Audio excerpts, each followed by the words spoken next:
All right, so I'm back today. This will be Versie's Training Journal entry number 3 is HPR Training Journal. So we've called it the HPR Training Journal because I wanted to train in that British style. Really, what I was looking for is exactly what I'm finding, which was just a way that didn't revolve around a lot of training and drive and e-collars. Well, when I say training and drive, there's always going to be training and drive anytime we've got gun dogs, but it wasn't necessarily a stylistic approach. I think we'll see more of that later in this style. But for now, it's just, again, getting back to what I've heard described as the natural way. What really appeals to me about this, and I mentioned it in my most recent podcast, is that I consider what the Brits do compared to the way most of us train as minimalism. And so in terms of gear, and there's a reason I brought this particular lead out today. I don't know if you guys can see it, and I'll try not to mess with my gesture control, but this is just a slip lead, the kind you would get at the vet's office. It's essentially a piece of rope. This particular one is like a ski rope.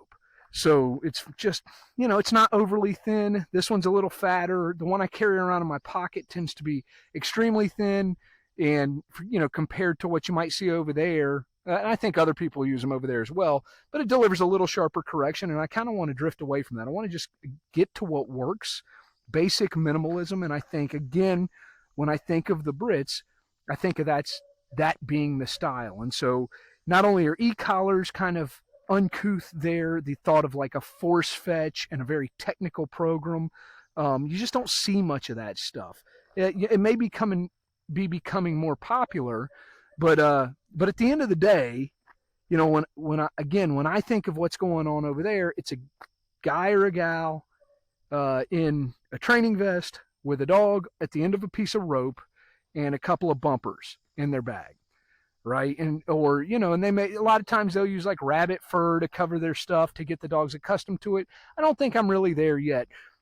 And I guess I should mention while I'm at it, Versie's had a bit of a sour gut the last couple of days. I gave him a couple of days off and, he still hasn't fully recovered, a little bit of soft stool. So I'm going to bring him out today to just see if he hopefully has some interest in playing. He seems to have a good attitude up. I fasted him last night. He's had some metronidazole. And we'll just see how his attitude holds up for us today. As I search for HPR references, I just don't find much. There's a couple of YouTube players out there, AT Gun Dogs, I believe, out of the UK. She's a lady with short hairs. She's put quite a bit of stuff on the internet, but it's nothing. I'm not seeing much in the way of difference between the way you might approach training a spaniel or retriever over there, with the idea that the quest is in there. And I think when it comes to like teaching quartering a field, that's where the big divergence happens in questing for game. But for the most part, the early stuff is pretty well the same. And so that's what we're going to focus on now. I do want to add, they use whistle stops for their pointing dogs over there, at least the HPRs. So that'll be a part of what we move on to. And then I'm going to get some whistle recall going as well. So right now, I think the way I'm going to approach whistle recall, and I haven't necessarily seen that, is with a little play and drive back at me on the recall. So we're going to step out and our fun walk, and you can see we're walking down a road here. I want to keep him a little more narrow. I'm not looking to necessarily build a ton of quest here, but when he gets forward, I'm just going to give him a little bit of a whistle recall, bend down, invite him into me, and when he gets to me, have a little bumper play, little ball play, and hopefully that starts bringing him to me, but also trying to keep him in my sphere of influence once he does get to me. And so, as you've seen, we've stepped off. We've done a couple of retrieves in the past to get ready to go, taking our big walk, and then kind of finished with our leash work. And today, what I'm going to focus on is kind of building a little bit of a ritual to a release. So stopping him here, I'm not going to ask him to sit for me. If he chooses to, I'm not going to fight it. But I'm going to release him forward, and then I'm going to give a little bit of a whistle recall. This will be the first time he's ever even heard it. And if he sees me squatting down, sees that as an invitation, give him some love and a little bumper play back with me, and try to kind of focus on the retrieve skills as we move through this.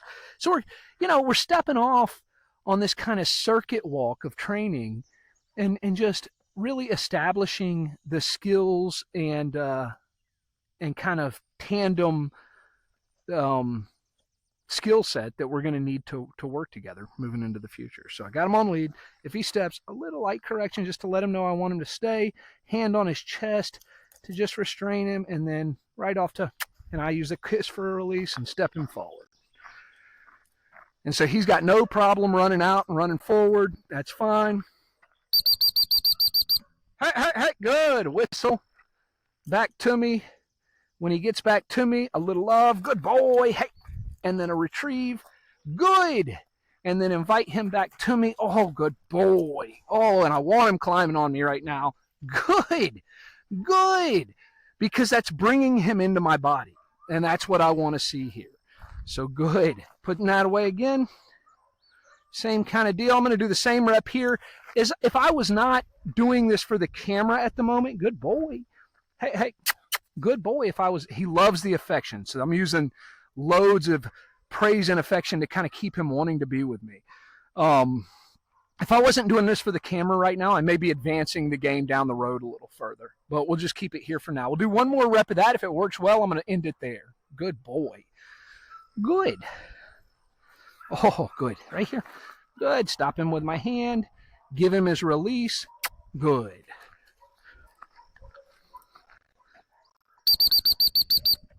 Hey, good dog.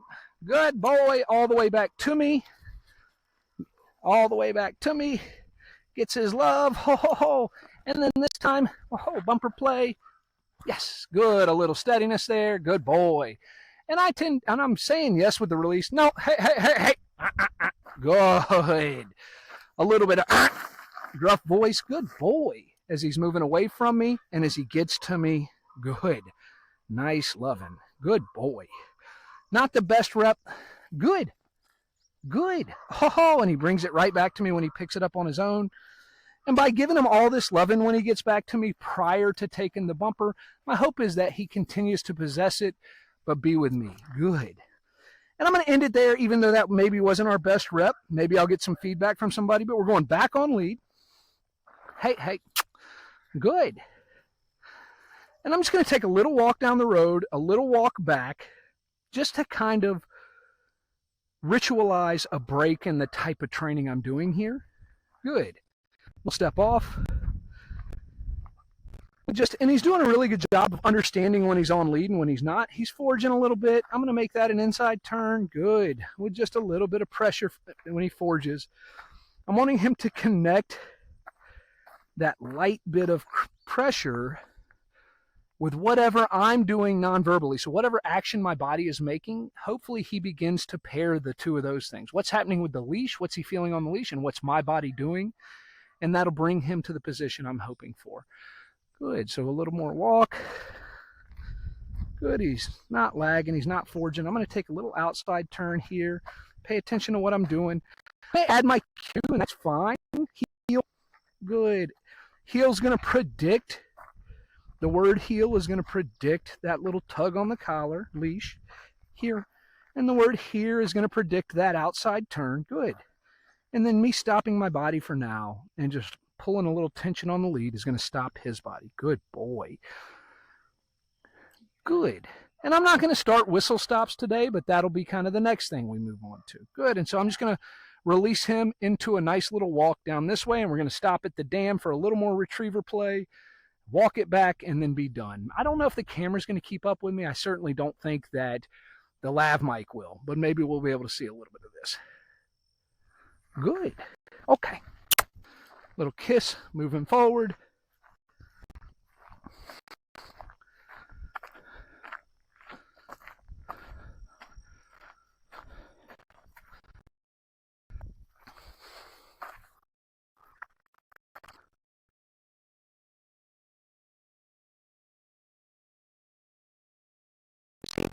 He's just going to see me moving in the opposite direction. I'm not too worried about creating and I'm not worried about codependence in this situation. I'm going to build a context in which we step off and find game at some point and suck him into the field. But for now, you can see just the level of control we've had on lead and the affection we're giving each other back and forth is keeping him somewhat close to me. He's checking out whatever he's checking out over here, but I'm going to invite him to me. Good boy. Good. Good. And he's doing just a wonderful job. What it really comes down to, guys, is the time we spend with the dog. That's the one thing we can never kind of shortcut. And the bond that we're developing with the dog as we go. So we're making sure that any pressure I put on the dog hopefully is perceived as fair, and that we're kind of becoming affectionate and friendly with one another in such a way that he doesn't want to separate from me too much. He sees me as, for the lack of a better way of thinking about it, a member of his family unit, his pack, if you will, and probably the one that is taking a leadership role. And that's okay. I've always avoided using pack theory to describe things, but in some cases it makes sense, right? So that's what we got going here. That's what we're establishing. And I think what I'm going to do here is just come pick up the camera, move it down there, and show you what we're going to do on the dam in terms of retrieve. And I'm going to start trying to build a little bit of memory in this guy. It may take, it may not. All right, so I'm going to just walk over to the dam. The camera's probably going to track me. The lav mic is likely not to. Just get a feel for, though, the developing a bit of a memory on this. The kennels are at the end of the dam going this way. And so I'm going to run him back this way with the idea, getting a little pulley on the lead. We're going to just correct that a little bit. If I was an American Retriever trainer, this would be a huge no-no. If I get near a body of water, I don't run the dog parallel to that body of water. I don't run the dog near or at that body of water without putting him in it. For him, I'm not concerned with that currently. We'll deal with what we get. The Brits that I have worked with in the past loved a dam because you get a delineation on both sides. You're kind of creating a good, strong, natural lane. So we're going to work there on that. Good. And then I'm going to walk him down there under control. He's beginning to bend to the lead, if you can see. But we're going to correct for stopping. And right now, just tight leash gets a little correction. Good.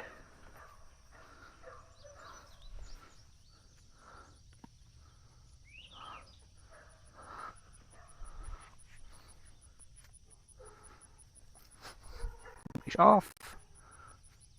Mark out. Good. Good boy. Good. Oh, beautiful one. Beautiful. Good. Back. Good. Hey. Good. Versie. Good boy. You got it. Oh, boy.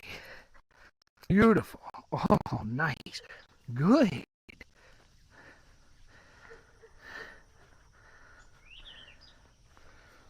Good. Hey. Good. Here. No. Hey.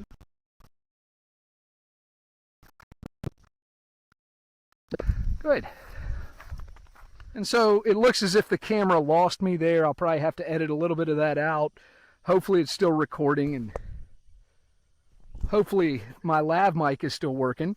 And hopefully you guys got to see that. So we'll find out in editing. But I'm very pleased with what he's doing. He's going out. Some things I recognize I need to work on a little bit. It's just, for a lack of a better term, a positive association with the lead. Good. So I saw him, this is the first time I've noticed it. Good, but just a little avoidance when I come in on it. And so it can be, if I want to keep it simple, I think the best way to do it is to just associate it with that tactile feedback and stimulation he loves so much. Good boy. Good. And come under the chin and over. And if that begins to not work so good, I can. Hey. Good. Good boy. Hey. Good dog. Oh, what a good boy. Can begin to incorporate a little bit of play to establish that. So we'll see. I like it. I'm happy with him. And I think we're making good progress. Hopefully we get his kind of guts back to normal, and we'll be back with you next week. Thank you.